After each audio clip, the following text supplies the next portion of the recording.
Hello guys, अस्सलाम वालेकुम। उम्मीद है आप खैरियत से होंगे। वीडियो देखने से पहले चैनल को सब्सक्राइब करें और बेल आइकन को दबा दें। आज की हमारी कहानी का मौजू है जादुई नारियल। दफा का जिक्र है, एक लड़का था बिलाल। वो नारियल बेचा करता था। एक दिन वो जितना भी मुनाफा कमाता उसके 3 हिस्से करता। एक हिस्सा गरीबों का, एक हिस्सा खर्चे का और एक हिस्सा बचत का। एक दिन वो नारियल बेच रहा था कि एक इंतहाई बूढ़ा शख्स उसके पास आया। गर्मी शदीद थी। उस बूढ़े शेख ने कहा, मुझे बहुत भूख और प्यास लगी है। क्या तुम मुझे नारियल का पानी पिला दोगे और नारियल खिला दोगे? बिलाल को उस बूढ़े पर काफ़ी तरस आया। उसने उस बूढ़े शख्स को नारियल दे दिया।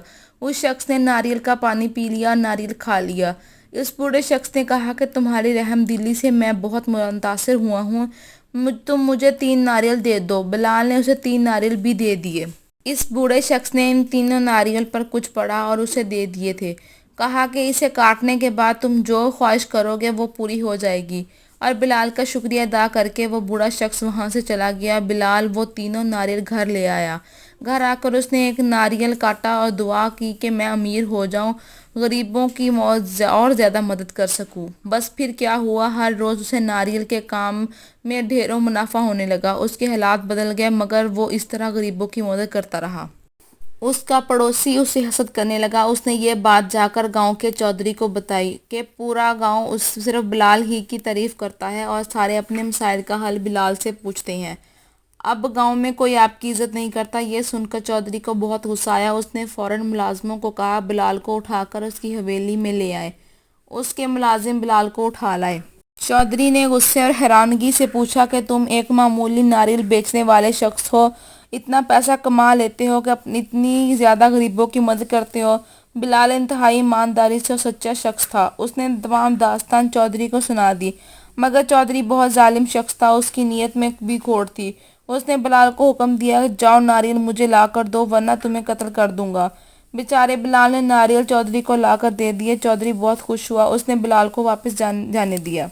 बिलाल के वापस जाते ही उसने सारे मुलाजमों को बाहर निकाल दिया और नारियल काटा। जैसे ही वो अमीर होने की दुआ मांगने लगा, इतने में नौकर अंदर आ गया। चौधरी ने गुस्से से कहा, गरीब की औलाद। हालांकि इसने कहना था कि अमीर बन जाऊं, अब बहुत देर हो चुकी थी। उसे अपनी गलती का एहसास हुआ, मगर अब कुछ नहीं हो सकता था। हर गुजरते वक्त के साथ वो गरीब होता चला गया और तमाम लोग उसे छोड़कर चले गए। उसका घर जायदाद सब बिक गया। वो सड़क पर आ गया। उसे अपनी गलती का एहसास हुआ। उसने जुल्म से तौबा कर ली। वो दोबारा बिलाल के पास गया और उस तमाम दास्तान सुनाई। उसने मुझसे मदद की दरख्वास्त की। बिलाल ने उसे बताया कि उसके पास एक और नारियल है, उसकी मुश्किल ख़त्म कर सकता है, मगर पहले ये वादा करना होगा कि वो आइंदा किसी के साथ जुल्म और ज्यादती नहीं करेगा और गरीबों का ख्याल रखेगा। चौधरी ने बिलाल से वादा किया और फिर बिलाल ने तीसरा नारियल काटा और दुआ की कि चौधरी के हालात जैसे पहले थे वैसे ही हो जाए। चौधरी ने उसका शुक्रिया अदा किया और अपने गुनाहों से तौबा कर ली।